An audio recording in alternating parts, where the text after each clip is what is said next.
भाद्रपद मास के शुक्ल पक्ष की तृतीया को हरतालिका तीज का व्रत किया जाता है। देवी पार्वती ने भगवान शिव को पति के रूप में पाने के लिए कठोर तपस्या की थी। उनकी तपस्या से प्रसन्न होकर भगवान शिव ने उन्हें पत्नी के रूप में स्वीकार किया।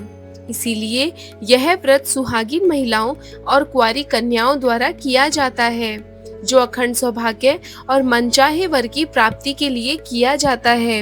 आज के वीडियो में हम हरतालिका तीज व्रत की कथा सुनते हैं। चलिए इस कथा को शुरू करते हैं। जय श्री राधे। पौराणिक कथा के अनुसार एक बार शंकर भगवान और पार्वती जी के बीच में कोई बात हो रही थी। शंकर भगवान ने पार्वती जी को कहा कि एक बार तुमने हिमालय पर्वत पर जाकर गंगा किनारे मुझको पति के रूप में पाने के लिए कठोर तपस्या प्रारंभ की। उसी घोर तपस्या के समय नारद भगवान हिमालय के पास गए और कहा कि विष्णु भगवान तो आपकी कन्या के साथ विवाह करना चाहते हैं। नारद की बनावटी बात को तुम्हारे पिता ने स्वीकार कर लिया। और फिर नारद भगवान विष्णु जी के पास गए और कहा कि आपका विवाह हिमालय ने पार्वती जी के साथ करने का निश्चय किया है, आप इसकी स्वीकृति दें। नारद जी के जाने के पश्चात पिता हिमालय ने तुम्हें भगवान विष्णु के साथ निश्चित किया गया विवाह संबंध बतलाया। यह बात सुनकर तुम्हें बहुत दुख हुआ और एक सखी के द्वारा दुख का कारण पूछे जाने पर तुमने उन्हें कहा कि मैं इधर भगवान शंकर के साथ विवाह करने के लिए कठिन तपस्या कर रही हूँ और उधर मेरे पिताजी विष्णु के साथ संबंध करना चाहते हैं। तुम मेरी सहायता करो, अन्यथा मैं अपने प्राण त्याग दूंगी। सखी ने धीरज देते हुए कहा, मैं तुम्हें ऐसे वन में ले चलूंगी जहाँ तुम्हारे पिताजी को पता न चलेगा।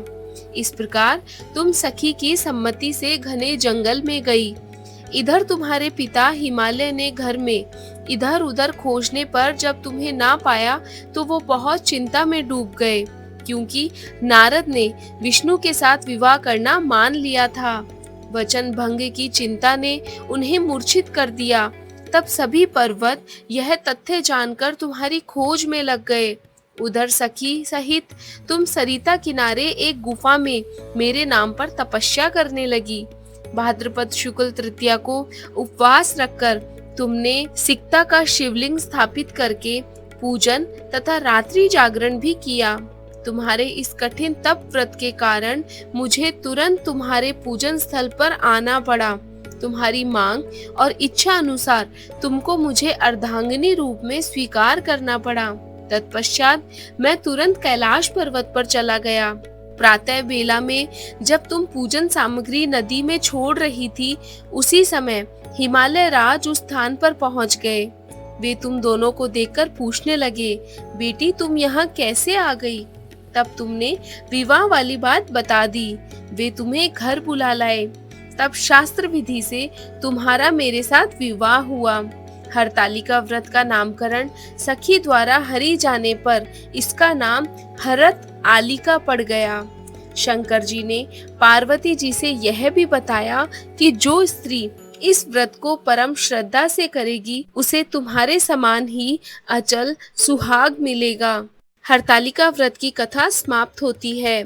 सुहाग चाहने वाली स्त्रियों को इस दिन शंकर पार्वती सहित बालू की मूर्ति बनाकर पूजा करनी चाहिए तथा सुंदर वस्त्रों और कदली स्तंभों से घर को सजाकर विभिन्न प्रकार के मंगल गीतों से रात्रि जागरण करना चाहिए।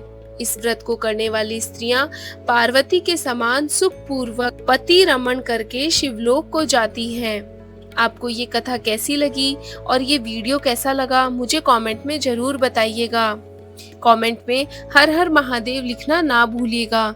मिलते हैं किसी नए वीडियो के साथ, तब तक के लिए धन्यवाद। जय श्री राधे।